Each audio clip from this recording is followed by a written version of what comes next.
हमारे भैंसा को नाप सकता। हेलो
जितना मैं देखती हूँ ये सब छात्री है, लेकिन कोई नहीं है, सब मौगा है, सब मौगा मर्द है।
यही सोचकर इस मेला में कोई नहीं वीर पुरुष पैदा लिया कि वो भैंसा के नाथ देगा। नहीं, मैं चलता हूँ। एक राजा को नाम जानती हूँ, दिल्ली राज में दिल्लीपति पृथ्वीराज चौहान है। मैं उनको यहाँ चलता हूँ, अगर वो नाथ देंगे तो मैं उसी से शादी कर लूंगी।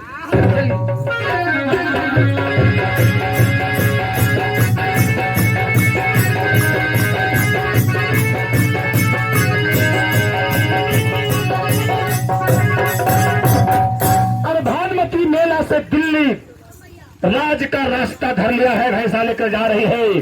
अब बेचारी रोते कलपते सुस्त हो जा रही है कि मेला के दरमियान कोई भैंसा नहीं ना था। मैं तो समझता था कि मेला में कोई वीर पुरुष आया है, लेकिन नहीं, ये बिल्कुल मौगा है।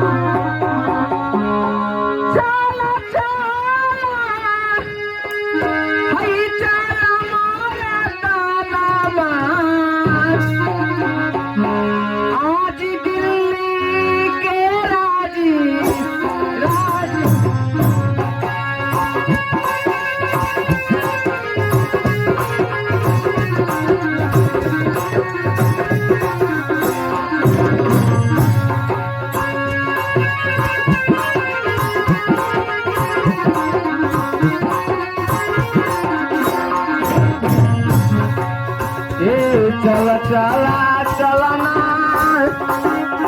चला चला चलना।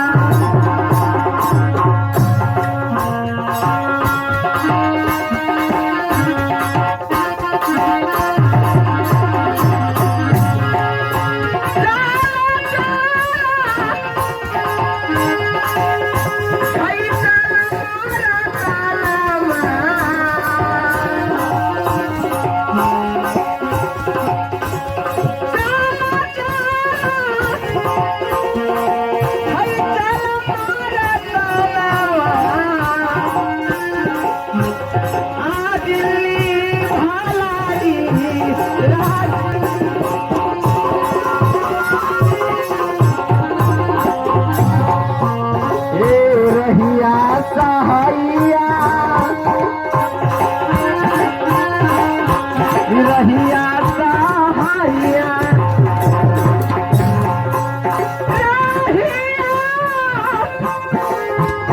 सहाइया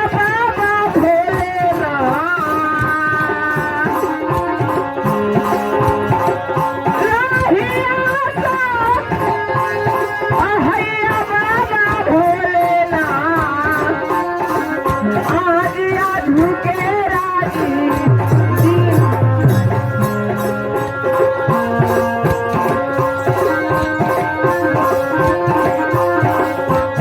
रहिया सहाइया, रहिया सहाइया,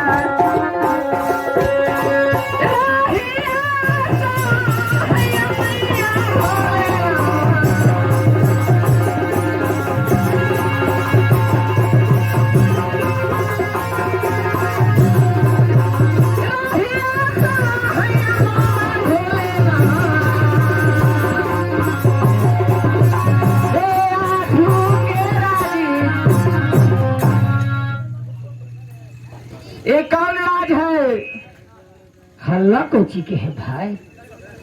ए राजा साहब, ये कौन राज है? ओ चला है, नहीं जानते हैं? मैं नहीं जानती हूँ। ये दिल्ली है, दिल्ली दिल्ली दिल्ली दरबार है। क्या ये दिल्ली दरबार है? हाँ। यहाँ का राजा का क्या नाम है? यहाँ का राजा का नाम दिल्ली पति पृथ्वीराज चौहान का राजा का नाम दिल्ली पति पृथ्वीराज चौहान है। हाँ। वो राजा साहब कहाँ पे मिलेंगे? कहाँ पर मिलेंगे? बंगले पर मिलेंगे। आओ, क्या आप लेके चल सकते हैं? क्या जरूर चल सकते हैं। आप खबर जगाना चाहते हैं? जैसा कहिए कहिए तो लेके सकते हैं। ऐसा काम कीजिए कि आप जाइए और कहिएगा कि एक कुमारी कन्याल है, आपसे मुलाकात करने के लिए चाह रहा है हमारा। ठीक है, इसी जगह रहिए, तुरंत आ रहे हैं। ठीक है, जाइए। वैसे छोड़ के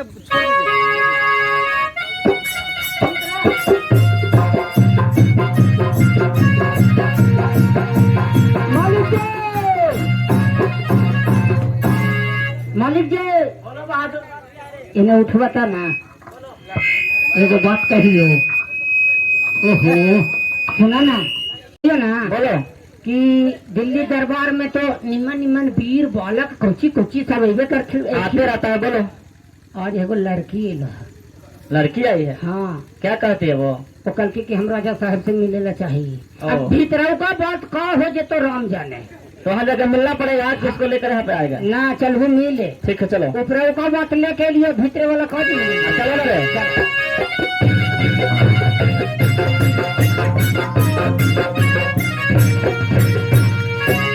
यही हमारे मालिक जी के बच्चा हैं। बच्चा है। माइक दो। हेलो, नारी सुनो।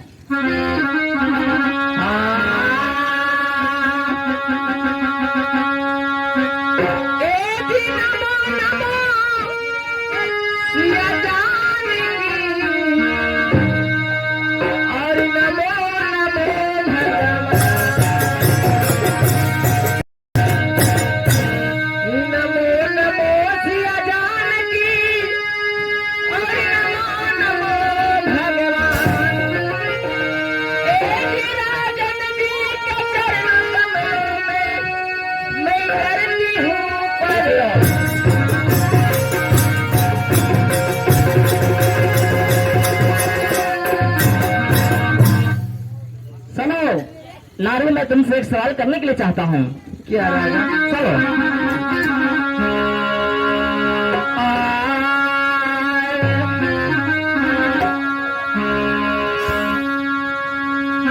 रानी सुनला एक कहाल मेरा बात,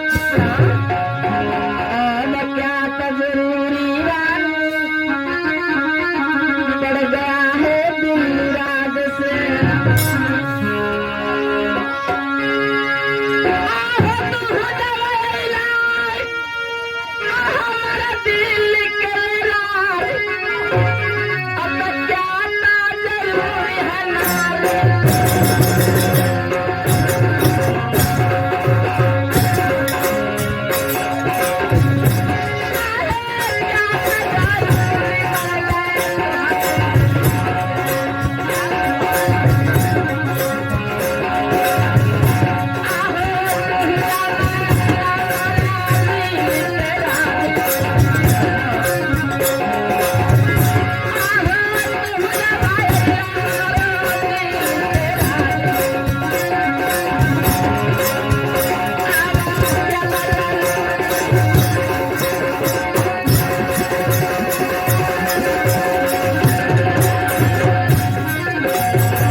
और सुन लो, क्या?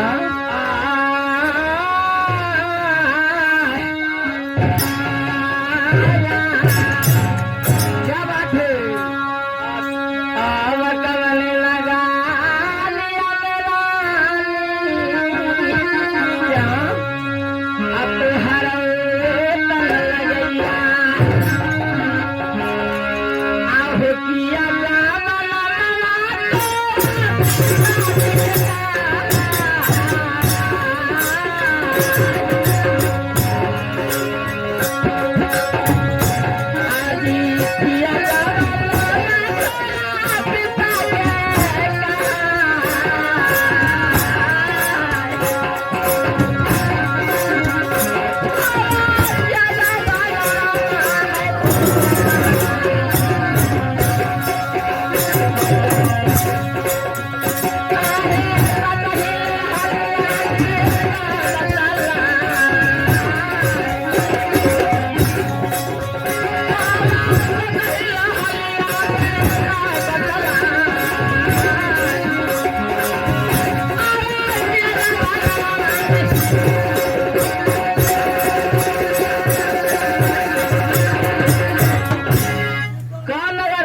तुम्हारे उत्तर लगता है।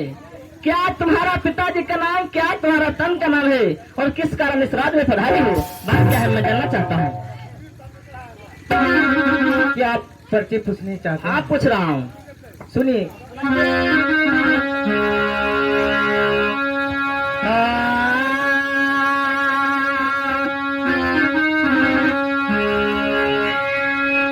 हमरो के घर राजा पड़ेला नटवर गढ़वा में, पिताजी के नमवा हरिचंदन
राजा, ये हमारी मकान नटवरगढ़ में पड़े थे। हमारे पिताजी का नाम चंदन सिंह हुआ, हमारी नाम राजकुमारी भागमती है। क्या तुम्हारा नाम भागमती है? हाँ, तकियले अकाला माला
आने की बात पूछते हैं तो मैं खुद ही कह के सुनाते हैं।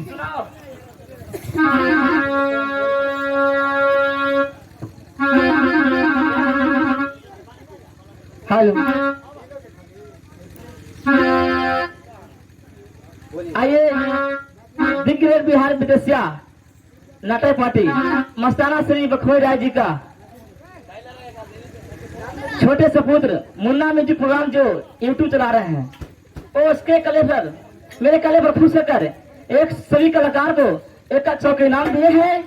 मैं इस कंपनी को, इस चैनल को शुक्रिया अदा करता हूं और करता रहूंगा। लेकिन राजन सुनिए, सुनाइए।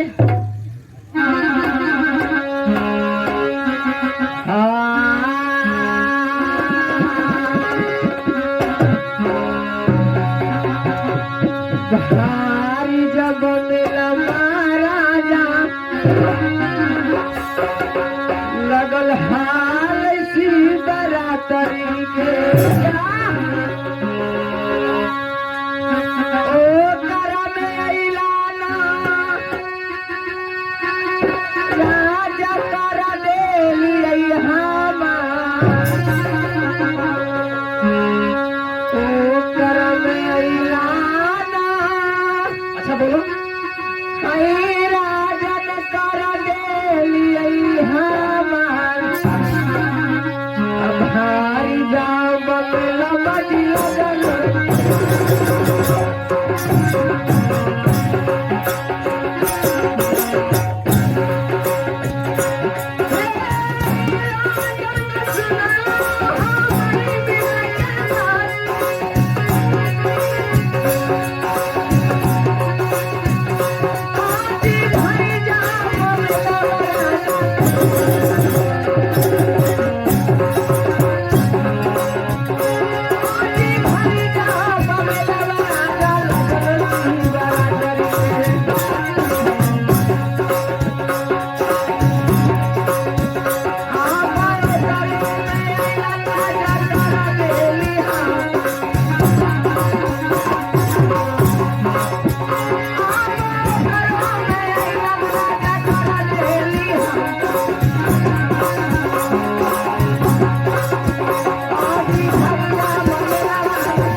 राजा, ये सुनिए, बोलिए।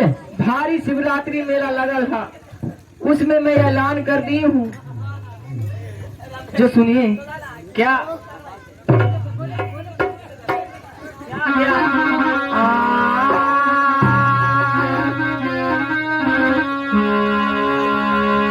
राजन सुनला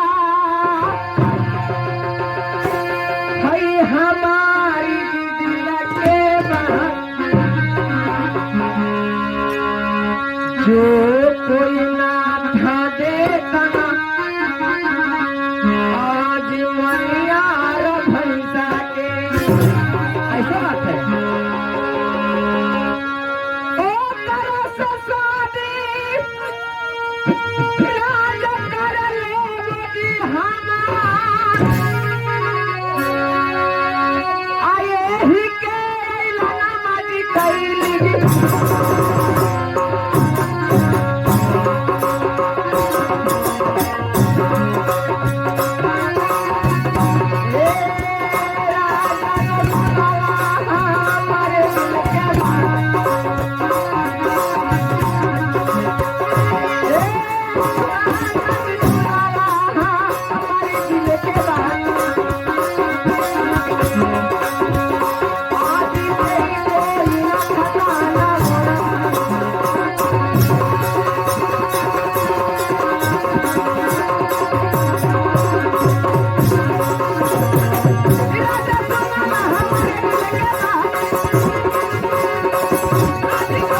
राजा रानी, ए मैं ये ऐलान की हूँ कि जो कोई